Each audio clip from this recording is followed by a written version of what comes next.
Oh, hello, everyone. Welcome to the Bot Signal today. Listen, today is going to be huge. Why? We are interviewing one of the most cool people I know, just for one. And secondly, he is going to talk about storytelling in a way that is going to blow your mind. This guy has used his storytelling abilities to help people, a lot of people, names you've heard, with webinars, with presentations, with live events, with getting people to live events. The list is endless. He's written a couple of awesome books and some really cool articles, which I will direct you to as well. And I invited him on the show because this is huge. Listen, storytelling is really, really important.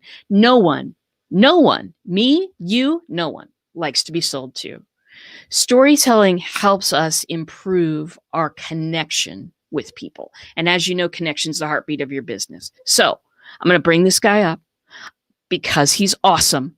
And let's roll with this interview. My friend, Kyle Gray, everyone. Hello, Kyle. How are you this morning? All right, RJ, I am great. I am even better because I'm here hanging out with you this morning. And I can't imagine a better way to start the day. There we are, my friends. All right. So Kyle, give us the basics. Who are you? What do you do? And why do you do it? Well, I'm a storytelling coach, and I am passionate about stories because there's this magic of things that I've discovered with for a long time. I've worked a long time in what I call external storytelling, which maybe got a start as a musician, writing good lyrics, performing good songs. And then I see external storytelling as things like copywriting, things like speaking from the stage, using your words to influence others. But also what has really, I came to storytelling for that, for the results that it could create and the just how fun it is to experience. But there's also, I've really enjoyed, as you craft stories and understand stories and assign new meanings to them or new purposes to your stories, that there's inner story work that happens as well. I have a client who just did a big webinar yesterday, and he was sharing this story. He has a stutter, a speech impediment. And for a long time, he wasn't doing any kind of video, any kind of work. And just he shares the story of changing his perspective on this, because he was actually afraid of sharing that, afraid of being judged, and he was specifically afraid of being judged that he was using it to sell. Yeah. Like he was being manipulative with it. And as soon as he started sharing that, it changed. I mean, he was getting amazing results from it right away, but also it changed his perspective and point of view and his story around it, which it's knowing the right story and being able to understand how to use it doesn't just impact, like I say, how your clients respond to you, which it will, absolutely. And that's one of the most delightful things about it. But it changes how you show up. It changes the energy that you bring to the table, which impacts things in a very subtle and powerful way. And I think one of the things that one of the things that's cool about you, I have 10. They're on a list. I have more than 10, but I'll only probably share 10.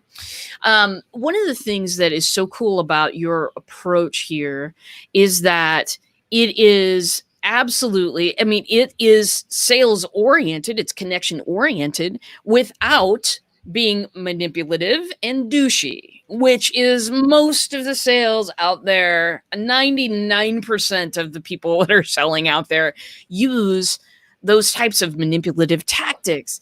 And the way that you approach is, I mean, essentially it's be more you and you will sell. I think that that is amazing. How did you discover that you had this powerful ability? What was the moment that made you think, you know what, this is what I want to do in the world? I don't know if there has been a moment. It's been an evolving kind of thing. I can remember about 10 years ago when I was going through university, had no real idea what I wanted. But I was playing guitar, writing songs. And at that time, I was like, I want to be a musician. That's the only way I'm going to live a happy and fulfilled life. I imagined writing lyrics that influenced and impacted people.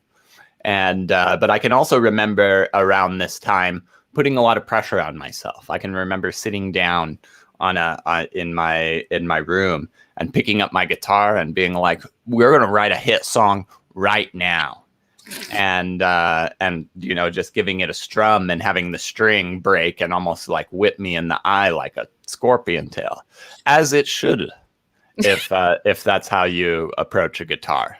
It's not how it works. But you know, after that, I put down the guitar and I stopped playing for a long time because I just had become sour on this whole process. And a few years later, and through some twists of fate and some magic that I use in my content creation, I was able to get a job working for a startup. And the startup was called WP Curve, and I was taking over telling the story of this startup and creating great content for it. Now, this wasn't exactly easy at first. I am a very smart person, and I had just finished a master's degree, but writing for a community of thousands of high-level entrepreneurs and being graded by Twitter instead of being graded by you know, maybe a halfway attentive professor, different beast. But it was a process. But over time, I felt this connection again to this creative energy I had just writing out these articles. It wasn't, you know, song lyrics, but there was something here and there was the influence here. And I was like, wow, this is amazing. And I can remember a few years later, seeing somebody on a webinar, this guy named Pete Vargas, who I've since done a lot of work with, and he was talking about sharing his story from the stage, and that recalled to me a lot of my times as a musician, as a performer, and I loved going up on stage, and it wasn't just about like having or playing the best song, but it was about creating an experience. Sometimes I loved to, you know, have people expect one thing's going to happen and then a totally different thing's going to happen. Or just, yeah, I've got 100 little stories of how like I would show up at like an open mic night and just look like barely alive, or just like, you know, just like I had just gone on a 3-day bender. And I had these like random pants and hat on, and people are like, who is this guy? And I just talk like a dummy. And then all of a sudden break into like singing a bossa nova song in Portuguese and finger picking. And they're like, I had no idea where this was coming from. Anyway, so the performance aspect really, really spoke to me. And so I started honing in on using the storytelling and copywriting and bringing that more towards the stage.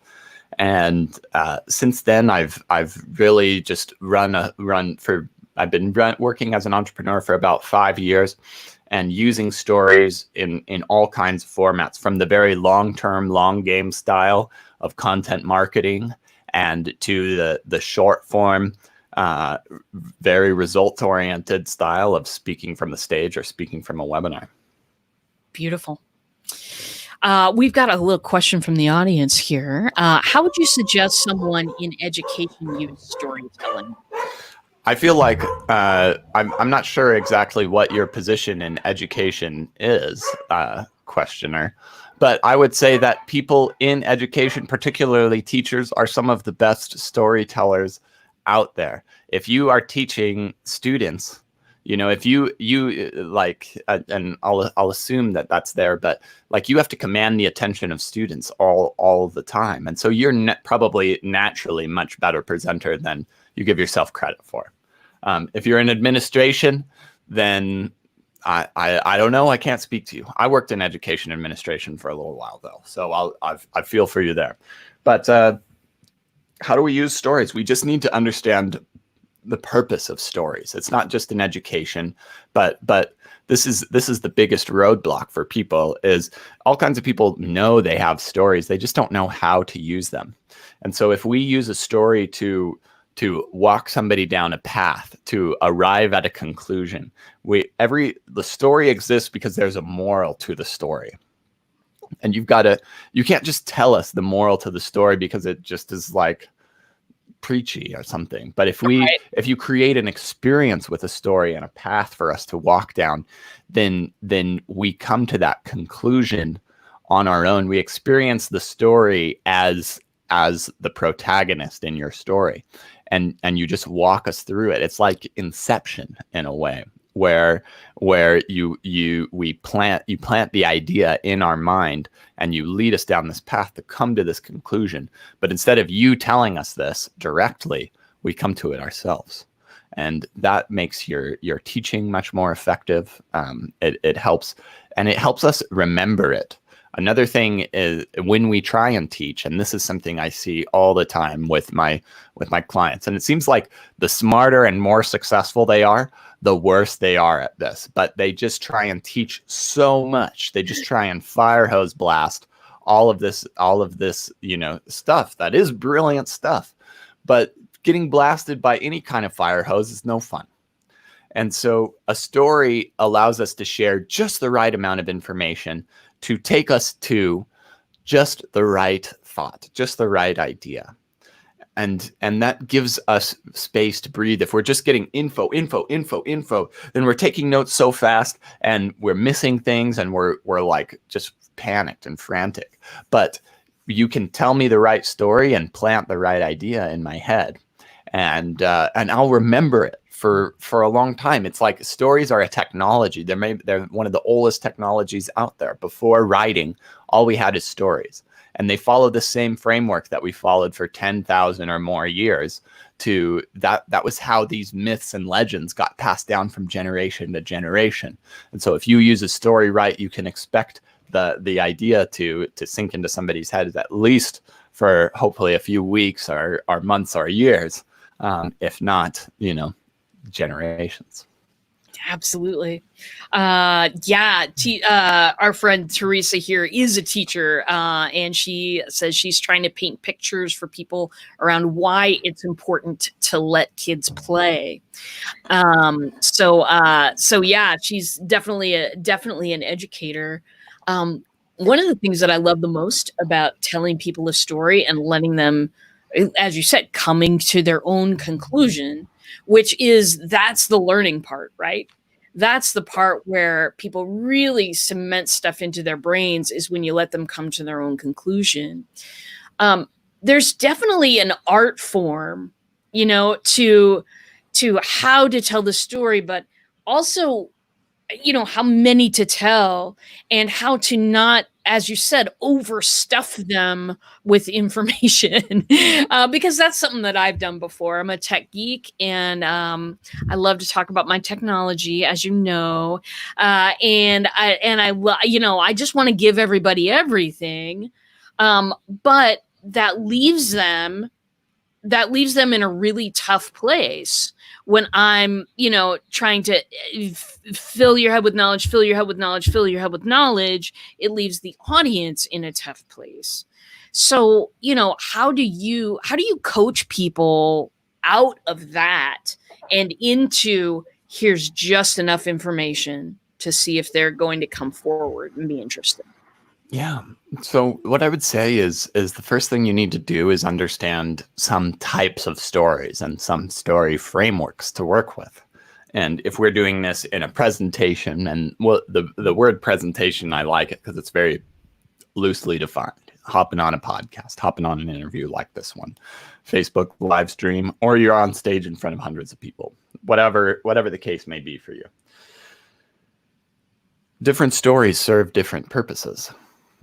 And the first story that you'd want to share is what I call your unforgettable origin story. This is a story that shows this is who I am. This is how I encountered the problem that I solved, the same problem that you've come here feeling and are uncertain with. And, I feel for you because I've experienced this exact same pain, and I describe the pain I'm going through in the story. But it doesn't stop there, because I'm not just experiencing pain just like you. I've gone out and I've discovered the secret, and I've brought it back here today. So I'm not just, I can't just commiserate with you, but I have something that you absolutely need. And I care about you. Yeah.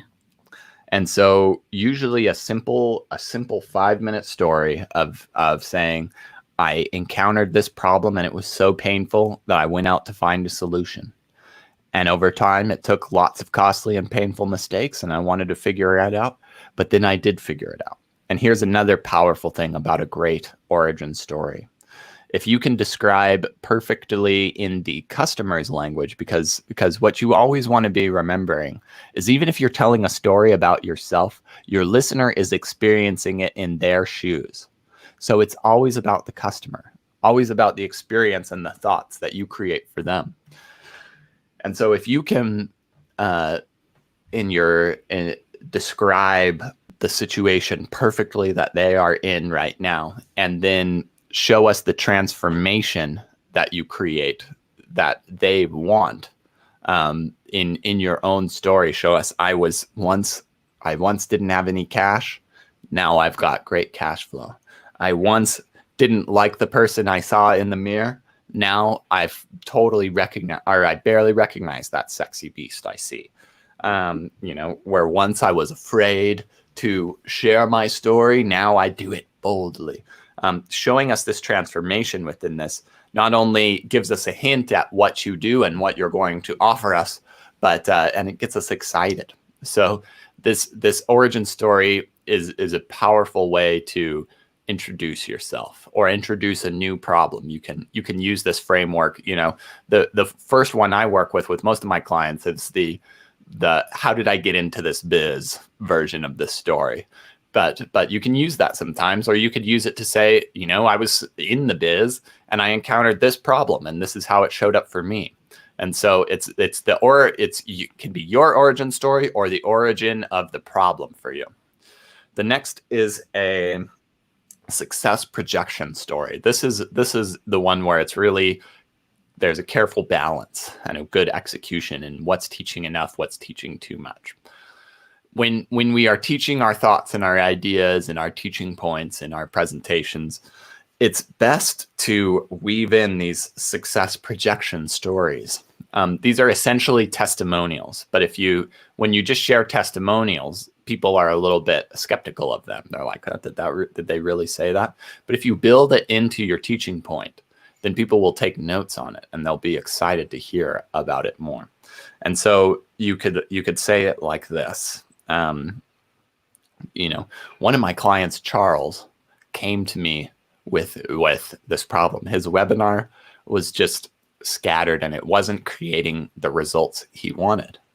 So I took him through my 3-step story process, which looks like this. And then you teach, and you guys know what to teach. I'm not going to tell you what to teach.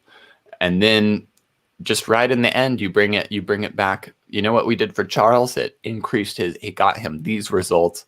Things are this much better. Things are this much more powerful in his webinar. And so just adding in a little bit of, this person came to me with this problem and he said, Kyle, I just can't figure this out. And here's how I helped him.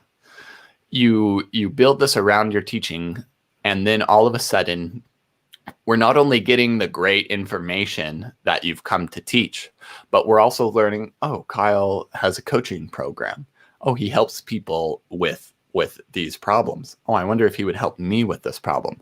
So by the time you get to the end of your presentation or the end of whatever you have and you make a call to action, they've already heard about this. They've been imagining what it would be like to work with you for the last 30 or 40 minutes. And now they're ready to go, instead of you just saying, hey, I have this thing. Do you want to buy it? And they're like, oh, this is the first 4 seconds I've heard of it. Right. It's the wrong way to go, my friends. It's the wrong way to go. But it's not salesy. I'm not like trying to sell anything to you. You don't feel that salesy defensiveness. And you can do this on in a place where they're like, you're not allowed to sell anything at all. And you can just be describing who you're working with and how you work with them. And people will know that they'll know about you. And finally, we want an aligned ending story. So this is after we're going through our presentation and you've made your call to action and your offer, and there's a whole nuance to making a great offer that would require a whole different interview. But so you make your tactical offer, and then a lot of people are just like, okay, well, that's all I had to say, or it's time for questions and answers. But it's nice to wrap things up with a story.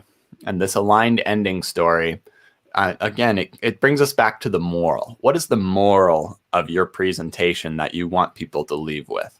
And there's a couple of simple ones that I like to use. There's the take action now, or the status quo, or change your status quo, or hire an expert.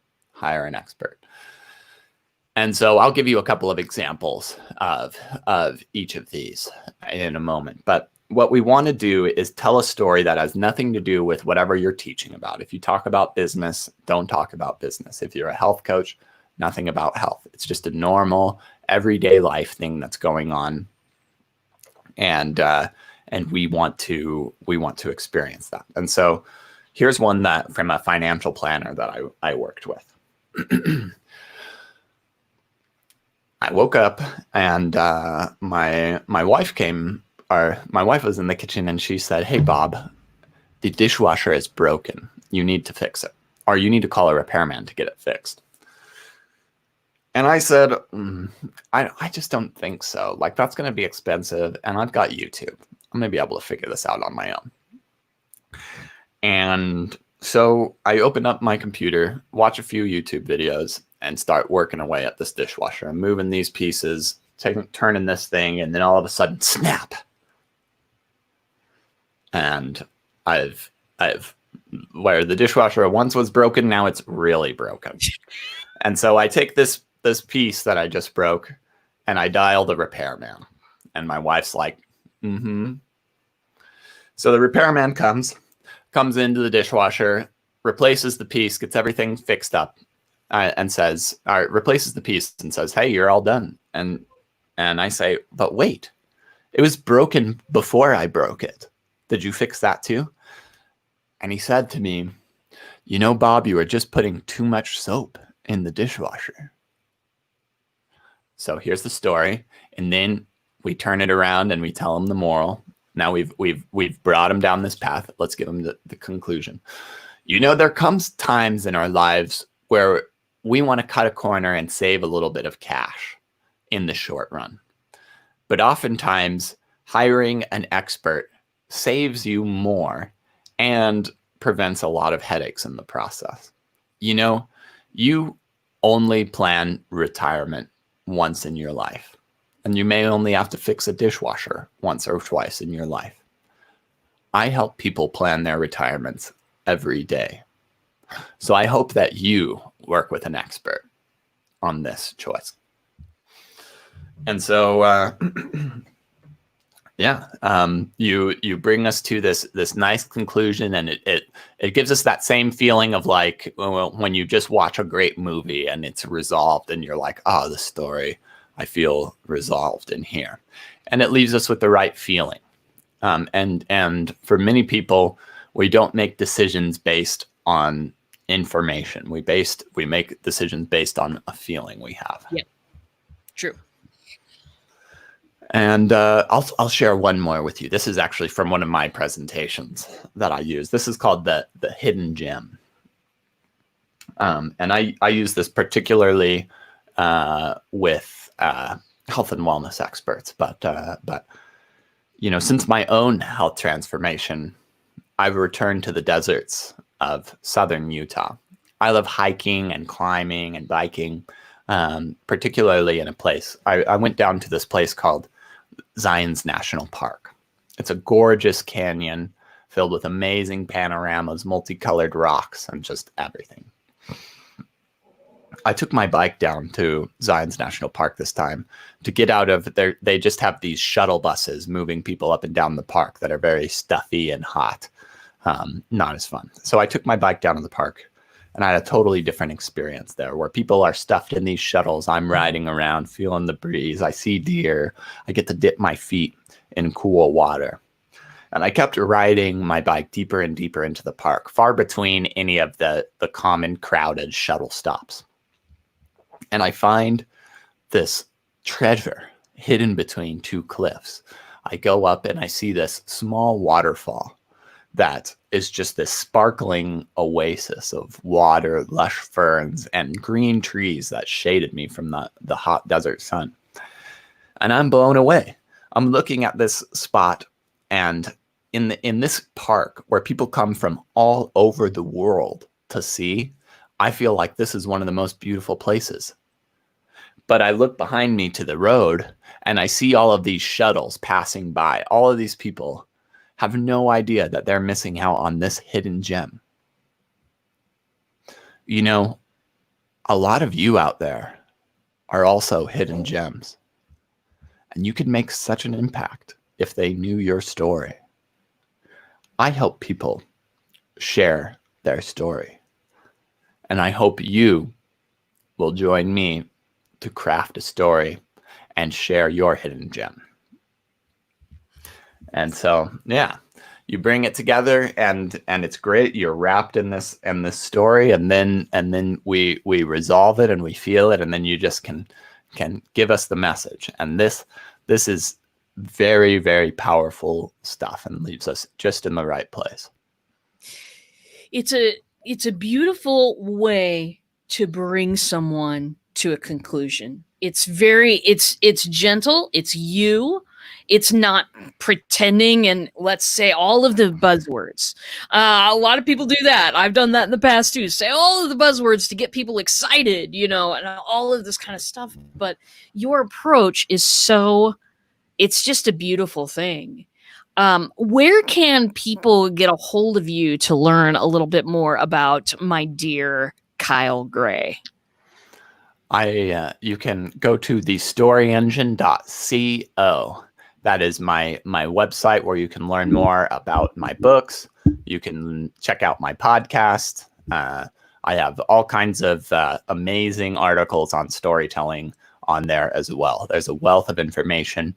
And if you're interested, I offer presentation coaching, and more recently, I'm rolling out something I'm calling the Full Story Transformational Coaching Program, which is not just we build the talk, but we don't just build the talk. We work on your inner stories, because one of the most exciting things I've discovered recently is that story, just like I mentioned with my friend Alex, who had a speech impediment. He had a story around what that was for years that was holding him back from being successful in his business. And a shift in perspective in what that story meant to himself changed everything for him. But like changing his inner story around his speech impediment skyrocketed his success. But here's what's even more amazing is that not only did that changing that story internally change everything, but now he uses that story in his presentations, which connects people more. And so combining these two areas is so powerful and so amazing. And I just wanted to share that power and at least leave you all with this thought of the things that could be holding you back, maybe your $1 million story within you. These are the things that create this human connection that people are so desperate for these days that we're so needing right now in this time of unprecedented times. Right. Well, I couldn't. There's no way to say that better, and I'm sure that people say that to you all the time, Kyle Gray. I want to thank you for coming on and enlightening the audience a little bit about, making those genuine human connections through being yourself, through telling your story. Well crafted, that thing is $1 million and more than that. I'm so happy that you joined us today. Do get a hold of Kyle. Get a hold of Kyle's the storyengine.co. I threw it in the comments for you. Get a hold of him and explore a little bit what these stories can do for you, especially if you are into selling that does not make people or you feel terrible and douchey and everything else. If you want a different way, trust me, this guy is the way to go. So just want to thank everybody for joining us this morning. And I'll be back, of course. I'll be back tomorrow on the Bot Signal. It'll be about 10 o'clock because that's when I usually go on the air. And that's all for us today. Say bye, Kyle. We'll see you. Thanks, friends. It's been an honor. For this, I love this soundtrack we have at the end here. Very good. This reminds me of like a DOS computer game where I'm in like a helicopter, a pixelated helicopter exploding pixely tanks or something. Cool. Let's see here.